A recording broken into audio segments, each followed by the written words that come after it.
마태복음 5장 17절부터 20절까지 있는 말씀 가지고 예수님은 구약의 율법을 완성했습니다라는 제목으로 말씀 증거하도록 하겠습니다.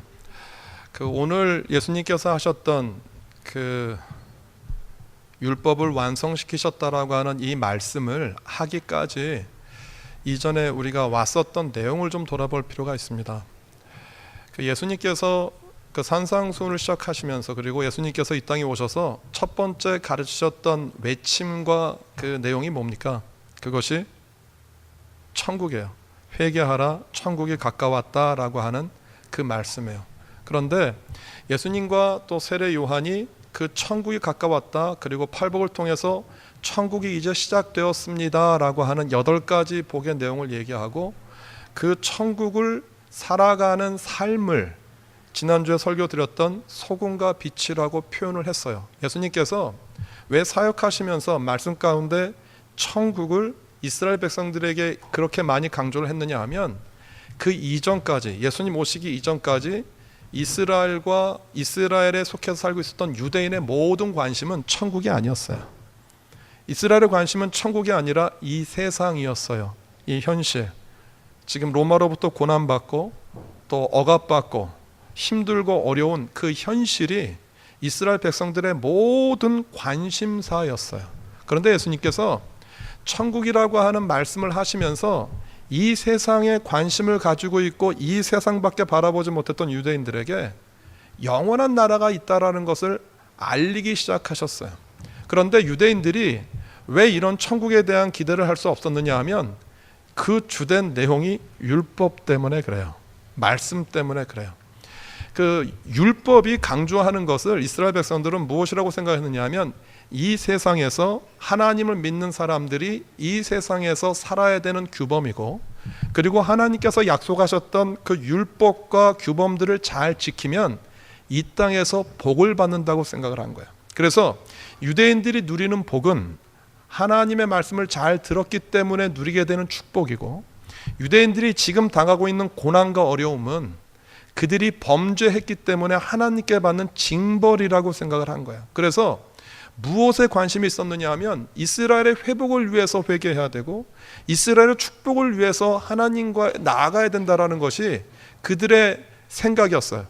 그 하나님께 나아갈 수 있고 이스라엘의 회복이 무엇을 통해서 온다라고 생각했느냐 하면 율법학자들과 제사장들과 바리새인들은 성경에 기록되어 있는 율법, 모세가 기록한 613가지 율법을 잘 지켜 행해야 우리가 지은 죄를 용서함 받고 하나님이 말씀하신 그 축복이 이 땅에 임한다라고 생각한 거예요.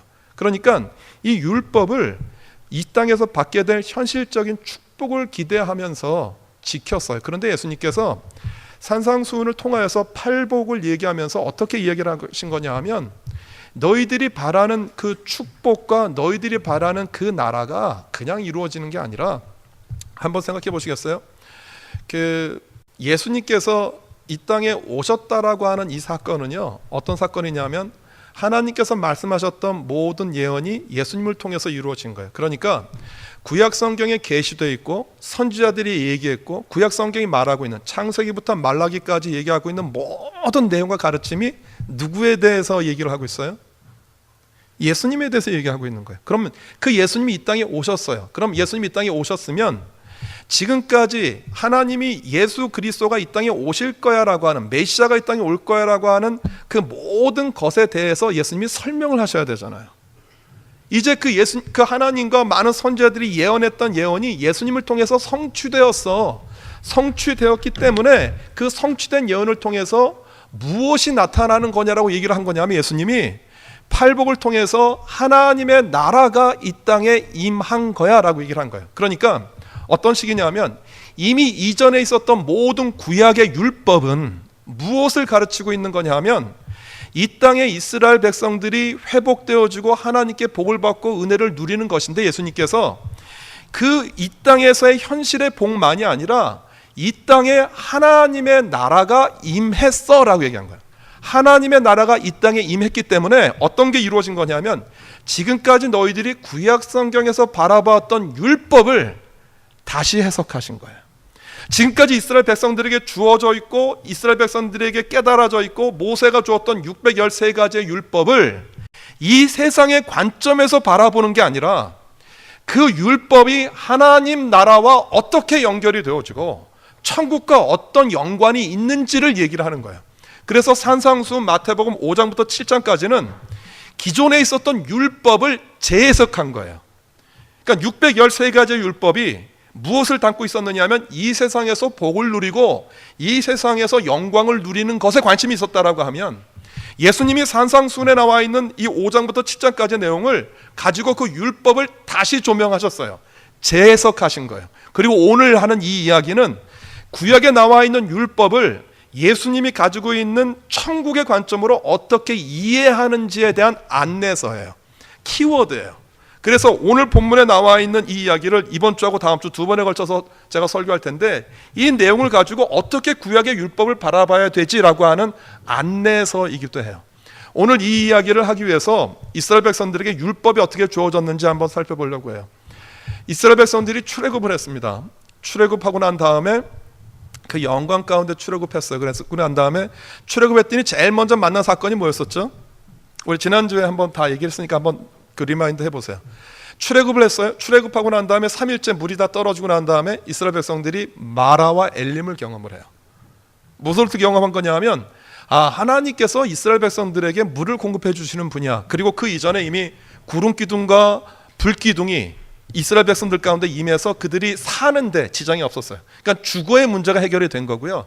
이제 먹고 마시는 문제가 남았는데 그 마라와 엘림이라고 하는 그 샘을 통해서 그리고 반석에서 모세가 물을 내므로써 하나님이 이스라엘 백성들이 광야에서 마실 물을 공급해 줘라고 하는 것을 경험했어요. 그리고 조금 있다가 그 하늘에서 내리는 만나를 경험한 거예요. 그러니까 이스라엘 백성들이 광야에서 무슨 문제가 해결된 거냐면 의식주의 문제가 해결된 거예요. 사는데 아무 문제가 없었고 그리고 먹고 마시는 문제가 해결이 되어졌어요. 그리고 난 다음에 이스라엘 백성들이 이르렀던 곳이 어디냐면 신의 광야예요. 그 신의 광야에서 하나님이 이스라엘 백성들에게 모세를 통해서 말씀하시는 거예요. 내가 오늘 너희들에게 어떻게 살아야 되는지, 어떻게 하나님의 말씀을 너희들이 따라야 되는지, 이스라엘 백성이 누구인지를 알려주는 말씀을 할 거야. 그러니까 미리 광고를 하셨어요. 그러면서 모든 이스라엘 백성들에게 이제 내가 너희들한테 하나님의 말씀을 선포할 텐데 이제 그 하나님의 말씀을 받을 수 있게 너희는 몸과 마음을 거룩히 해야 돼. 그리고 여자와 잠자리도 같이 하지 말고 하나님의 말씀을 받기에 부족함이 없도록 너희들을 몸과 마음을 다 준비해야 돼 라고 말씀하셨어요. 그리고 하나님이 모세에게 시내산에서 영광 가운데 십계명과 그에 관계되어져 있는 그 많은 법들을 얘기를 해요. 특별히 그 모세에게 주어졌던 이 법이 전부 613가지인데 크게 나눠지면 도덕법, 의식법, 제사법이에요. 그러니까 이 땅에서 어떻게 살아야 되는지, 어떤 절기와 어떤 예배를 드려야 되는지, 그리고 제사는 어떻게 드려야 되는지, 여기에 관계되어지는 것들이 613가지를 그 출애굽기 레위기에 나오는 조문들을 613가지를 쭉 나열을 해서 이스라엘 백성들이 지키는 율법 경전으로 삼았던 거예요. 그런데 이 것들을 이스라엘 백성들이 지킬 때 한 가지 기대하는 것이 있어요. 그건 뭐냐 하면 이제 하나님이 이 율법을 주시면서 이스라엘 백성들이 기대하셨던 것이 출애굽기 19장 그 1절부터 6절까지 되는데 제가 5절 6절만 한번 같이 읽어볼게요. 출애굽기 19장 5절 6절 이렇게 기록되어 있어요. 세계가 다 내게 속하였나니 너희가 내 말을 잘 듣고 내 언약을 지키면 너희는 모든 민족 중에서 내 소유가 되겠고 너희가 내게 대하여 제사장 나라가 되며 거룩한 백성이 되리라. 너는 이 말을 이스라엘 자손에게 전할지니라. 다시 말하면 이스라엘 백성들이 광야에서 출애굽해서 광야로 나왔는데 하나님을 믿고 하나님을 섬겨야 되는데 어떻게 섬겨야 될지를 모르는 거예요. 어떤 기준으로 섬겨야 되는지, 어떻게 하나님을 알아야 되는지, 어떻게 하나님을 이해할 수 있는지. 그래서 하나님이 십계명이라고 하는 큰 10가지 계명을 주셨어요. 그리고 이 십계명을 다시 말하면 613가지의 조문으로 다 세세하게 나눴어요. 그러니까 613가지의 율법을 담고 있는 큰 그릇은 십계명이에요. 그 십계명의 내용을 613가지의 가지로 다 쳐서 너희는 이렇게 살아야 돼, 그렇게 얘기를 하시면서 하나님이 이런 계획을 갖고 계신 거예요. 내가 말한 이 율법과 계명을 지키는 사람들을 통해서 하나님이 이 세상을 다스린다라는 것을 너희들에게 알릴 거야, 통치할 거야. 그러니까 이스라엘 백성들은 어떤 백성이냐 하면 하나님이 이 세상의 주인이라는 것들을 드러내고 나타내는 도구예요, 도구. 그런데 세상 사람들은 이분이 하나님이야 라고 하는 것을 어떻게 알아듣기 쉬울까요? 예를 들어서 여러분들이 부자가 되어서 하나님이 나를 사랑하십니다라는 것을 얘기하기가 쉬우세요? 아니면 쫄딱 망하고 거지가 되어서 하나님이 나를 사랑하십니다라는 것을 얘기하기가 쉬우세요? 어떤 게 더 쉽다고 생각하세요? 우리에게 어떤 것이 더 훨씬 편하냐 하면 내가 원하는 소원을 이루고 내가 부유하게 살고 잘 살고 나의 모든 소망이 다 이루어지고 난 다음에 하나님이 나를 이렇게 하셨습니다 라고 말하는 게 훨씬 은혜로워요. 예를 들어 제가 어디 가서 간증을 해드려도요, 하나님께서 이렇게 축복하시고 이런 은혜를 내렸습니다 라고 하면 사람들이 아멘 아멘 하지만 제가 하나님의 축복을 받고 이렇게 쫄딱 망하고 빈털터리 거지가 됐고 몸도 아프고 이럽니다 라고 하면 제가 생각할 때 아멘 하는 분 아무도 없을 것 같아요. 그러니까 이스라엘 백성들을 하나님이 축복하신 이유가 한 가지 있어요. 이스라엘 백성들을 번성케 하고 이스라엘 백성들을 강하게 한 이유는 뭐냐 하면 이스라엘 백성들이 강해지는 그 강함을 통하여서 주변에 있는 나라들을 정복하고 주변에 있는 많은 사람들을 하나님께로 이끄는 사람들이 되게 하면서 무엇을 드러낸 거냐 하면 하나님이 우리의 아버지시고 하나님이 우리를 인도하시는 분야라는 것들을 나타내고 드러내는 거예요. 이것이 하나님이 이스라엘 백성들에게 율법을 주셨던 이유였어요. 그런데 시간이 지나고 세월이 지나니까 이스라엘 백성들의 마음 가운데에서 어떤 생각이 났느냐 하면 하나님의 말씀과 하나님이 세상을 다스린다라는 것들을 선포하기 위해서 하나님이 이스라엘 백성들을 축복하셨는데 이스라엘 백성들의 관심이 하나님을 드러내고 나타내는 데는 관심이 없고 무엇에만? 내가 이 땅에서 잘 살고 잘 먹고 이 땅에서 영화를 누리는 것에 대해서만 관심을 갖게 되었어요. 그 대표적인 예가 언약궤예요. 그 언약궤 안에는 그 무엇이 담겨져 있느냐면 모세의 돌판 그리고 하늘에서 내린 만나를 금 항아리에 담았어요. 그리고 그 아론의 쌍난 지팡이가 있어요. 그래서 하나님이 출애굽하시고 그 광야길을 가시는 정복 전쟁을 하는 여정 가운데에서 항상 언약궤가 앞서 나가요. 하나님 그 언약궤 안에 가장 중요한 것은 모세에게 주었던 10계명 돌판 2개예요. 5개 계명 들었었던. 그러니까 이 언약궤가 뭘 상징하느냐 하면 하나님이 우리와 함께 한다는 상징을 한 거예요. 그래서 요단강가를 건널 때에도 제사장이 무엇을 메고 요단강을 맨 처음에 건너죠? 언약궤를 맨 제사장들이 요단강 물을 처음 밟아요. 그리고 여리고성을 돌 때에도 여리고성을 무너뜨릴 때에도 제사장들이 무엇을 메고요? 언약궤를 메고 그 여리고성을 돌고 여리고성이 무너지는 것을 경험해요. 그러니까 하나님이 이스라엘 백성들에게 가르쳐 주신 것이 있어요. 그게 뭐냐 하면 너희들이 부강해지고 너희들이 잘 되고 너희들이 불가능한 일들이 해결되어지는 이런 이적과 기적들이 무엇을 통해서 이루어지는 거냐 하면 하나님께서 우리에게 주셨던 언약과 계명을 지키는 것을 통해서 이루어지는 거야라고 얘기를 한 거예요. 그런데 이 언약궤가 잘못 사용되어진 미스유스된 경우가 하나 나와요. 어떤 경우였느냐 하면 이스라엘 백성들이 블레셋과 전쟁을 하는 중이었었어요. 그런데 전쟁을 하는데 첫 번째 전쟁에서 이스라엘 백성들이 4,000명이 죽어요. 그러니까 굉장히 큰 숫자가 죽은 거예요. 4,000명이 죽자 이스라엘 백성들 회중 가운데 어떤 얘기가 나왔느냐 하면 지금 블레셋과의 전쟁에서 우리가 뒤로 밀린다. 그러니까 그 성소, 지성소에 있는 언약궤를 우리가 전쟁 가운데 가지고 나가면 이 언약궤 때문에 우리가 승리할지도 몰라라고 하는 생각으로 언약궤를 가지고 나왔어요. 예상대로 이스라엘 진중에 4,000명이 죽었으니까 그 막 폐색이 짙었는데 언약궤가 온다는 소식을 듣고요. 이스라엘 백성들 가운데 난리가 났어요. 와, 언약궤가 온다. 그랬는데 그 소식을 들었던 블레셋 사람들이 두려웠어요. 그러면서 어떤 생각이 들었냐면 이렇게 죽나 저렇게 죽나 매번 상황이니까 우리가 미친 척하고 더 열심히 전쟁하자 그래서 언약궤를 가지고 온 이스라엘 백성들을 물리쳤어요. 그렇게 해서 죽은 이스라엘 숫자가 3만이에요. 그리고 그 언약궤를 빼앗겨요. 근데 여러분 생각해 보세요. 언약궤를 이방인의 손에 뺏긴다라는 건 상상할 수가 없어요. 언약궤는 누구를 상징하는 거예요? 하나님의 임재와 하나님의 거룩하신가 하나님이 우리와 함께 하시는 걸 상징하는 것인데 그 언약궤를 빼앗겼다고요. 근데 어떻게 썼을 때 언약궤를 빼앗겼어요? 기억하세요. 언약궤 하나 있는 돌판이, 그 십계명이 뭘 의미하는 거냐 하면 하나님 앞에서 내가 무엇을 해야 되는지 알려주는 지침서이지요. 그 언약궤가 나의 불행과 나의 어려움과 나의 슬픔과 나의 곤란한 지경을 이기기 위한 내 히든 카드가 아니었던 거예요. 그 언약궤를 사용했던 것이 이스라엘 백성들이 율법에 가졌던, 율법에서 생각했었던 가장 큰 잘못이었던 거예요. 하나님이 이스라엘 백성들에게 율법을 주시면서 그 율법이 너희들을 인도할 거야. 이 세상에서 인도해서 하나님의 사람으로, 하나님의 백성으로 어떻게 사는 것인지 알려줄 거야 라고 생각했는데, 이스라엘 백성들은 그 언약궤가, 그 율법과 계명이 나의 축복을 보장하는 안전장치라고 생각한 거예요. 그 율법이 나의 보험이라고 생각한 거예요.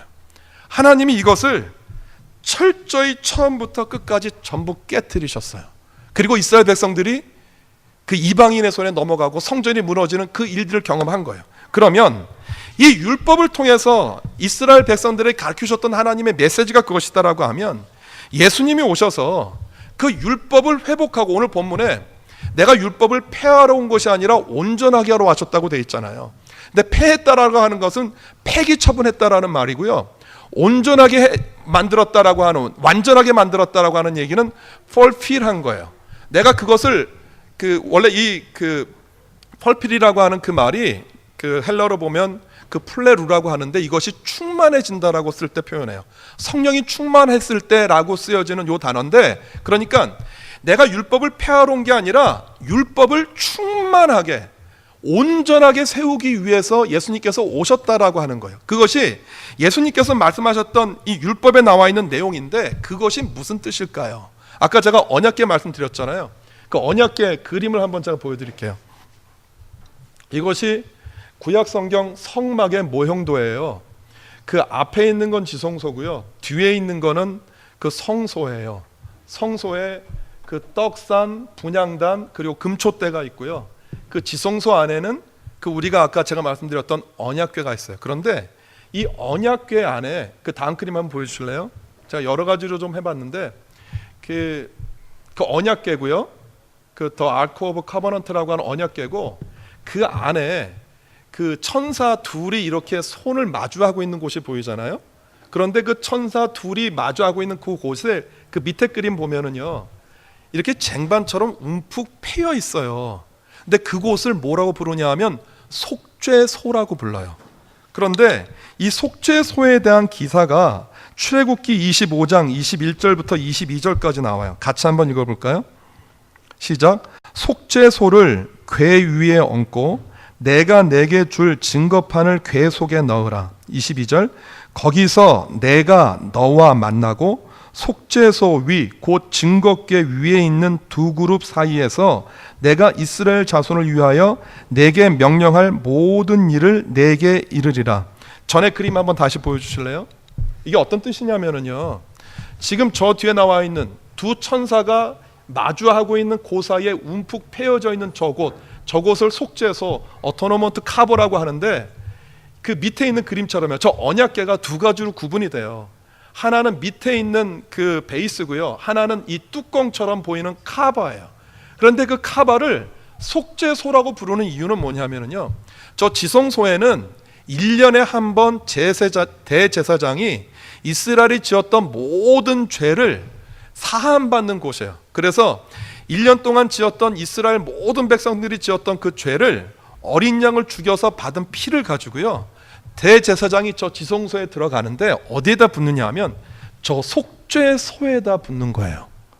속죄소에다 부어서 하나님이 이스라엘 백성들의 죄를 전부 사해 주셨습니다라고 하는 것들을 선포하는 곳이고, 그리고 기도에 응답받는 곳이 저 속죄소예요. 그런데 예수님이 이 땅에 오셔서 하신 일 가운데 가장 큰 것은 뭐냐 하면, 예수님이 이 땅에 어떤 분으로 오셨죠? 어린 양으로 오셨고, 예수님이 십자가에서 죽으실 때 어떻게 죽으셨어요?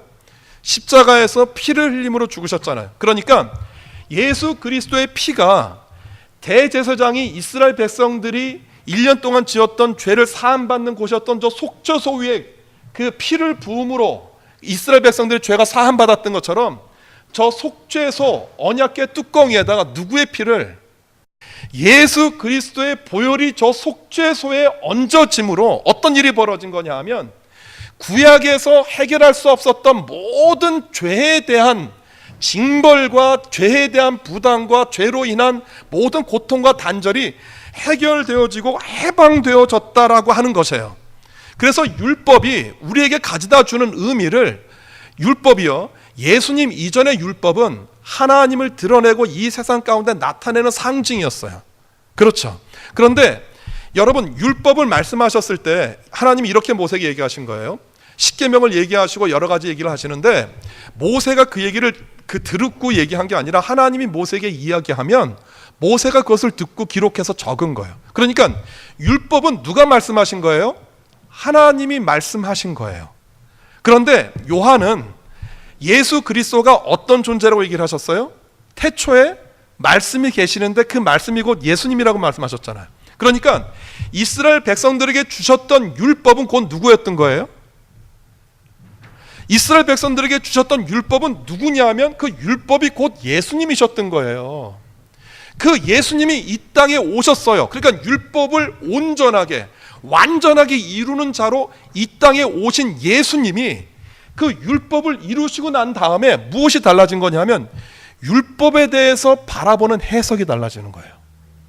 이전까지 율법은 이스라엘을 부강하게 하고 이스라엘을 통해서 하나님의 나라가 드러나고 하나님의 영광이 드러나게 하는 하나님과의 관계를 나타내는 그 말씀이었다라고 하면, 이제 그 율법이 예수 그리스도를 통해서 이 땅에 오심으로 어떤 것이 벌어진 것이냐면 이 율법에 대한 해석과 이해가 달라진 거예요. 그래서 신약 성경에서는 율법에 대한 새로운 이야기를 하기 시작하는 거예요. 그 이야기가 대표적인 게 로마서 3장 20절 말씀이에요. 같이 한번 읽어볼까요? 로마서 3장 20절 말씀 시작. 그러므로 율법의 행위로 그의 앞에 의롭다 하심을 얻을 육체가 없나니 율법으로는 무엇을요? 율법으로는 죄를 깨닫는다라는 거예요. 이 얘기 할게요. 모세가 그렇게 영광 가운데에서 십계명을 받았어요. 그런데 그 십계명을 받고 이스라엘 백성들 가운데 내려오니까 이스라엘 백성들이 뭐였는지 아세요?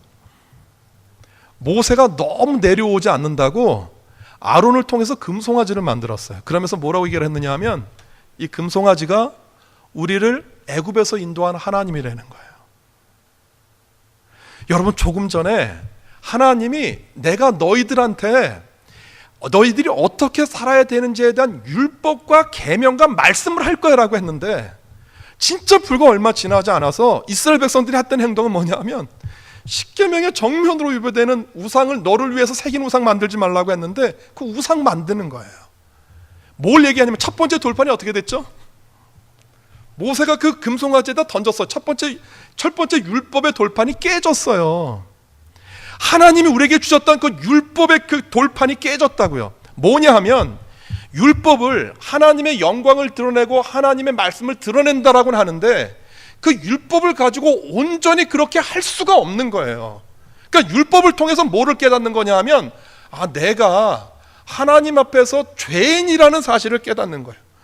내가 하나님 앞에서 연약한 자이구나. 내가 내 힘으로는 율법을 온전히 지킬 수 없고 율법에 계시되어 있는 하나님의 뜻을 온전히 따라갈 수 없구나라는 것들을 깨닫게 하기 위함이라는 거예요. 그 다음에 두 번째, 율법을 이야기하는 바울의 또 다른 이야기가 갈라디아서 3장 23절과 24절에 나와요. 같이 한번 읽어볼게요. 믿음이 오기 전에 우리는 율법 아래에 매인 바 되었고 계시될 믿음의 때까지 갇혔느니라. 같이 읽어봐요. 이같이 율법이 우리를 그리스도께로 인도하는 초등교사가 되어 우리로 하여금 믿음으로 말미암아 의롭다함을 얻게 하려 함이다 라고 얘기를 했어요. 여기에선 초등교사라고 되어 있는데 여러분들 개혁성경 오래된 성경 보시면 몽학선생이라고 되어져 있어요. 몽학선생.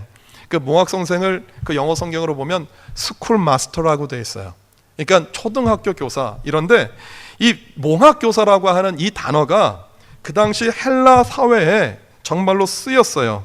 그 파이다 고가스라고 하는 요 단어인데, 이 단어가 어떤 거냐 하면 그냥 이 파이다 고가스는 그 파이도스라고 하는 어린아이, 그리고 그 아고고스라고 하는 인도자의 합성어예요. 그러니까 이 말의 뜻은 뭐냐면 어린아이를 인도하는 자예요. 그런데 헬라 시대에 이 그 몽학 선생이라고 하는 사람이 한 역할이 있어요. 이 몽학 선생은 어느 나이에 학생들을 지도를 하냐면 6세부터 16세까지예요. 근데 이 아이들을 어떻게 인도하는 거냐 하면 이 몽학 선생이 가르치지 않아요. 그 어떤 아이들을 계도하는 거냐 하면 그 아이들 가운데 공부하라고 하는데 공부하지 않는 아이들 있죠. 그 우리 교회는 없나요? 학교 가라고 하는데 학교 안 가고 땡땡이 치고, 뭐 숙제하라고 하면 숙제 안 하고, 뭐 이런 아이들이 골치 아프잖아요. 그런데 그 헬라 시대에도 그런 아이들이 있었나 봐요. 교육기관이 있었고. 그래서 몽학 선생님이 뭐 하는 거냐 하면 어린아이가 집에서 일어나면은요, 집에서 학교까지 데려다 주는 사람이에요. 그리고 또 학교가 끝나면 이 아이를 데리고 집에까지 데려다 주는 거예요. 그러니까 몽학 선생이라고 하는 이 초등교사라고 하는 이 사람이 하는 역할이 뭐냐 하면 이 사람이 아이한테 교육을 하고 훈육을 하고 가르치는 게 아니고요, 이 아이들이 집에서 학교까지 가는 길, 그리고 학교에서 끝나면 집에 돌아오는 그 길까지 인도하는, 뭐라고 말하죠? 길동무? 그냥 길 안내자? 세상 말로 쉽게 더 얘기를 하면 어디 딴 데로 새지 않고 온전히 공부할 수 있게 만드는 그런 역할을 하는 사람인 거예요. 그런데 바울이 기가 막힌 비유를 한 거예요. 그 율법이 어떤 역할을 했다라고요? 몽학 선생의 역할을 했다라는 거예요. 그 율법이 우리를 누구에까지 인도를 하는 거예요? 그 율법이 예수 그리스도에게까지 우리를 인도하는 역할을 한다라는 거예요. 그러면 예수 그리스도를 통해서 그 율법이 부족하고, 예수님이 율법을 하셨던 말씀인데 그 율법을 폐하나요? 그럴 수 없어요. 그러니까 논리적으로 맞지가 않잖아요. 그 율법이 이스라엘 백성들을 통하여서 이 세상 가운데 전해졌었던 하나님의 메시지와 말씀을 예수님이, 그 율법 지금까지 전해왔던 그 말씀을 예수님이 다시 해석해서 그 율법이 가지고 있는 온전하신 뜻이 무엇인지 알려준다라는 거예요. 그러니까 율법이, 예수 그리스도 이전에 왔었던 그 율법이 예수 그리스도를 통해서 그 의미가 분명해지는 거예요. 예수 그리스도 이전에 있었던 그 율법에 예수 그리스도가 이 세상에 빛으로 온 빛을 통해서 율법의 의미가 명확해지고 율법의 의미가 분명해진다라는 거예요. 그게 뭐냐 하면 율법을 통해서 이스라엘 백성들의 관심은 이 세상에서 잘 사는 거였잖아요. 그런데 예수님께서 그 율법을 통해서 뭘 얘기하신 거냐 하면 너희들이 이 땅에서만이 아니라 너희들이 바라고 너희들이 기대했던 그 천국이 이미 우리들 가운데 온다라는 거예요. 이스라엘 백성들 가운데 천국이라고 하는 개념이 발전된 것이 그렇게 오래되지 않았어요. 언제 이스라엘 백성들 가운데 천국이라는 개념이 들어오냐 하면 남유다가 망하고요, 그들이 갖고 있었던 성전도 완전히 부서지고 난 다음에, 그러니까 우리가 신구약, 구약과 신약 중간을 한 400년 정도 여기는데 이스라엘이 보이는 모든 소망을 다 잃고 이스라엘 백성들이 누구지? 유대인은 누구지? 하나님의 자녀들은 누구지라고 하는 퀘스천을 달았을 때 그 어떤 생각을 하게 되냐 하면 이 세상만이 아니라 어쩌면 내세가 있을지 몰라, 천국이 있을지 몰라라고 하는 생각을 했어요. 그 이전까지 유대인들은 천국을 어떻게 생각했느냐 하면 사람이 죽으면 전부 스올이라고 하는 음부에 내려가서요, 그 스올과 음부에서 머무는 동안에 내가 이 세상에서 했었던 내 행실, 율법을 얼마나 잘 지켰는지 잘 지키지 못했는지가 기준이 되어서 천국과 지옥 간다고 생각했던 거예요. 이것이 이스라엘 백성들이 가졌었던 천국에 대한 생각이었는데 이 신구약 400년 기간 동안에 어떤 변화를 겪느냐 하면 그 천국이 그 이스라엘 백성들 가운데 임하고 그리고 부활한다라고 하는 생각이 그들에게 어렴풋이 들어요. 그러면서 예수님이 오셔서 천국을 얘기하셨을 때 그들이 가지고 있었던 천국의 개념과 그리고 부활의 개념이 명확해진 거예요. 그러니까 예수님이 율법에다 뭐를 더한 거냐 하면 율법이 너희가 이 세상에서 잘 살고 너희들이 이 세상에서 잘 되어지고 너희들이 땅에서 번성해서 세상에 하나님을 알리는 것이었다라고만 하면 것이었는데, 예수님께서 율법을 다시 해석하신 그 해석의 첫 번째 것은 뭐냐 하면 이 세상만을 위한 게 아니야. 그 천국을 얘기하면서 예수님께서 그러셨잖아요. 그 천국은 내가 죽어서 가는 천국만이 아니라 그 천국이 지금 너희들에게 찾아왔어. 너희들이 구원받는 순간에, 너희들이 예수 그리스도를 주로 영접하는 순간에, 하나님의 자녀가 된 순간에 우리가 죽어서 가는 그 천국이 이 땅 가운데 임한 거야. 천국이 이미 우리들 가운데 임해 있어라고 하는 것들을 알려주신 것이고요. 그리고 또 한 가지 중요한 개념 뭐냐면 하나님이 이스라엘 백성들한테 율법을 왜 주셨을까요? 하나님이 이스라엘 백성들에게 계명과 율법을 주신 이유가 뭘까요? 여러분들이 자녀에게 룰을 정하시잖아요. 아침엔 몇 시에 일어나고 저녁엔 몇 시에 자고 밥을 먹기 전에는 손을 닦고 그리고 화장실 갔다 오고 나온 다음에 꼭 손을 씻고 이런 룰을 왜 정하죠? 이런 룰을 왜 정하죠? 그리고 또 내 자식이 밖에 나가서 손 안 닦고 밥 먹으면 나무라요. 그런데 남의 집 자식이 손 안 닦고 밥 먹으면 어떻게 하세요? 제가 말하는 말 무슨 말인지 이해가세요? 내가 룰을 정하고 어떤 규칙을 정할 때에는 내가 그 사람을 사랑하기 때문에 그런 거예요.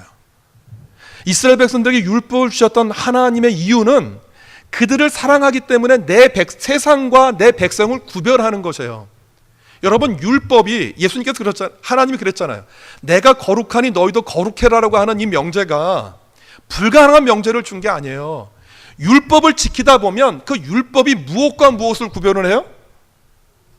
세상과 하나님의 것을 구별하는 것이거든요. 그것이 율법이에요. 율법이 거룩해서 율법 자체가 거룩한 게 아니라 내가 그 율법을 지키다 보면 세상과 분리가 되어지는 거예요.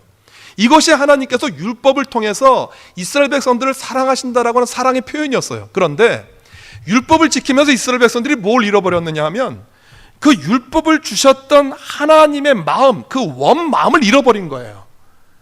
율법은 징계하거든요. 248가지는요 하라는 거예요. 613가지 중에서. 그런데 365가지의 율법과 조항은 하지 말라예요. 하지 말라가 훨씬 많아요. 그리고 하면 죽는다라는 말도 되게 많아요. 내 부모를 공경하라고 돼 있죠. 그런데 부모를 공경하지 않으면 죽어요.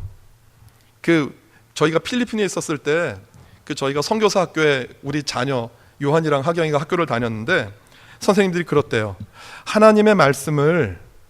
부모님의 말씀을 안 들으면 어떻게 되지요? 그렇게 물어봤대. 그랬더니 하경이가 돌로 쳐 맞아 죽어요. 그랬대.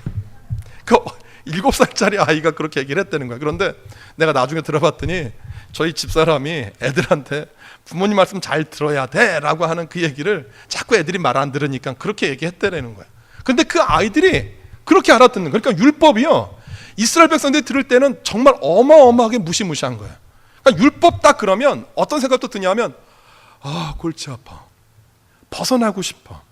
율법이 나를 사랑한다라고 하는 보호로 보이지 않고요, 율법이 나의 삶을 억압하고 구속하고 나의 삶을 제한하는 것처럼 보이는 거예요. 그런데 그 모든 제한과 구속과 금지 뒤에는 무엇이 숨겨져 있었던 거예요? 세상으로부터 구별해서 하나님의 백성 만들겠다라고 하는 하나님의 사랑이 담겨져 있는 것이거든요.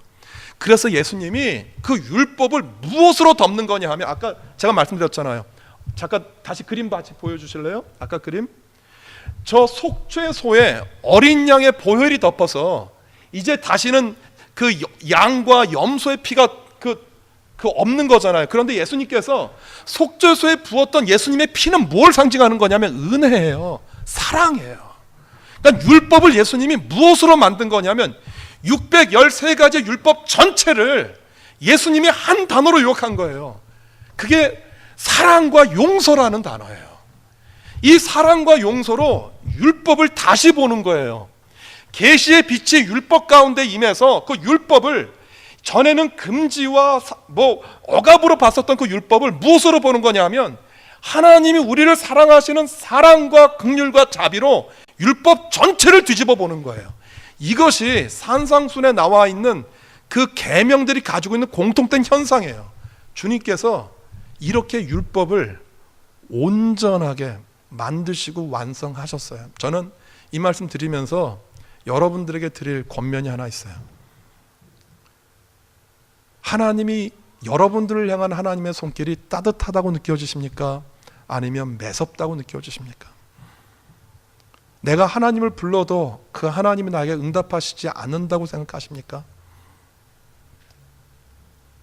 여러분, 구약에 나타났었던 율법, 무서운 하나님이 신약 성경의 예수 그리스도를 통해서 사랑의 하나님으로 바뀌었던 것처럼 이 세상을 바라보는 여러분들의 시각, 나의 고난과 나의 어려움과 나의 핍박과 지금 이 현실이 힘들고 어렵다 할지라도요, 그것을 향한 하나님의 뜻은, 그 어려움과 고난을 향한 하나님의 뜻은 재앙이 아니라 평안이고 장래에 소망을 주려 하는 것이다라고 하는 하나님의 약속이심을 믿으십니까? 예수님이 율법 613가지를 전부 사랑과 용서라는 두 단어로 전부 덮으셨거든요.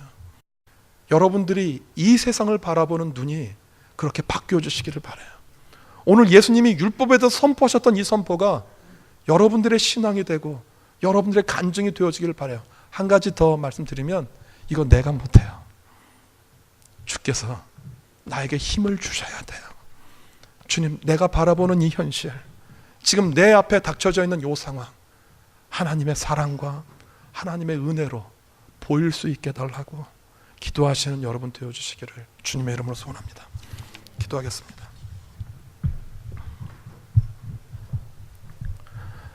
예수님, 이 말씀이 참 신비롭고 참 오묘합니다. 구약 성경의 613가지의 무섭고 두려웠던 그 율법을 예수님이 속죄소에 어린 양의 보혈로 덮었던 것처럼 그 613가지의 율법을 사랑과 용서로 완전히 덮으셨고, 그 율법을 통해서 하나님의 나라가 이 땅에 오셨다라고 하는 천국을 이야기하십니다. 하나님, 우리가 처한 상황이 많이 어렵습니다. 내 마음대로 돌아가지 않는 현실이 슬픕니다. 내 자녀가 아픈 것도 마음이 어렵고, 내가 바라는 소망과 기대가 이루어지지 않는 현실을 볼 때마다 무너집니다. 그러나 그 현실 너머에 우리를 여전히 사랑하시고, 우리를 사랑하시고 용서하시고 회복시킨다라고 말씀하시는 그 하나님의 언약과 축복이 있다라고 하는 이 사실들을 저희가 잊지 않도록 도와주옵소서. 예수님의 이름으로 기도드립니다.